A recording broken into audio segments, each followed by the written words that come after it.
آیا روش‌های برای کسب درآمد آسان از خانه هم وجود داره؟ مگر میشه که از خانه هم کسب درآمد کنیم؟ خیلی ها به این باور هستند که پول پیدا کردن فقط با بیرون شدن از خانه و انجام دادن کار یا وظیفه در بیرون از خانه امکان پذیر است. اما نه، ما در این ویدیو به شما با مثال ثابت میکنیم که شما میتونید بدون بیرون شدن از خانه و در منزلتان پول پیدا کنین و درآمد داشته باشین. دیدن این ویدیو به اونایی که به تازگی وارد کانادا یا آمریکا شدن کمک بسیار بزرگ میکنه که بتونن بدون انجام کارهای سخت از خانه کار کنن. در ضمن دیدن این ویدیو به مردم عزیز ما که در داخل کشور هم زندگی میکنن دور از خیر نیست. پس اگر شما تازه به ایالات متحده یا کانادا آمدین، به خانه جدیدتان خوش آمدین. و یا اگر تا هنوز داخل افغانستان هستین، دیدن این ویدیو را از دست ندین. قبل از شروع فعالیت ها و موارد کاری از خانه، به خاطر دیدن ویدیوهای با ارزش آموزشی اکادمی ثروت به شما پیشنهاد میکنیم که چینل ما را سابسکرایب کنین، علامه زنگ و لگک را فشار بدین و ویدیو را با دوستهای دیگه تان هم شریک کنین.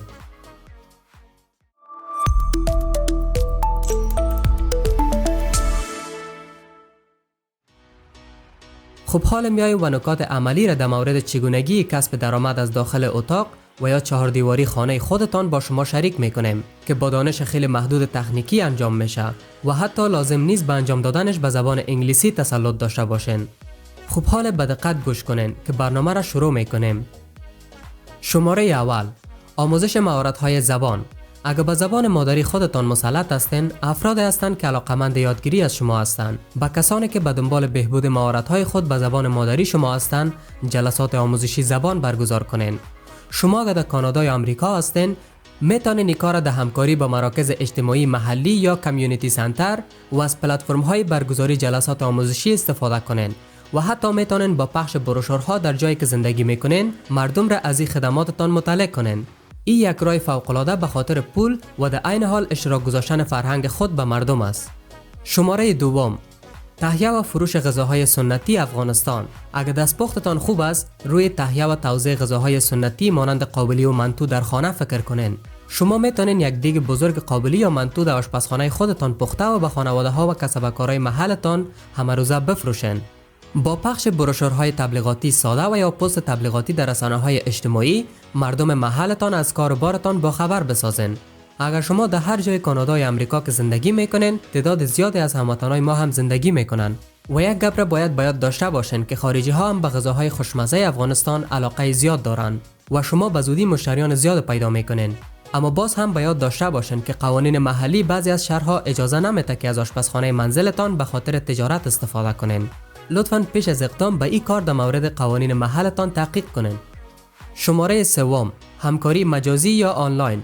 بسیاری از شرکت‌ها و سازمان‌ها، هم از بزرگ و کوچک، به خاطر انجام بهتر کارهای اداری خود نیاز به کمک افراد از راه دور دارند. مدیریت ایمیل‌ها و دیتا انتری یکی از نمونه‌های این گونه وظایف مجازی یا آنلاین است. شما به خاطر انجام دادن این کارها به مهارت‌های پیشرفته تکنیکی نیاز ندارین.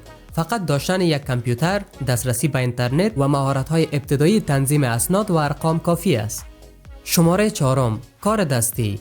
اگر به انجام کارهای دستی مثل بافندگی و ساختن وسایل زینتی علاقه و مهارت دارین، میتونین کالاهایی را تولید کنین که نمادهای تاریخی و فرهنگی افغانستان هستند. پس از تولید این کالاها و نمادها، میتونین محصولاتتان از طریق فروشگاه‌های محلی و یا هم از طریق فیسبوک مارکت پلیس به فروش بگذارین.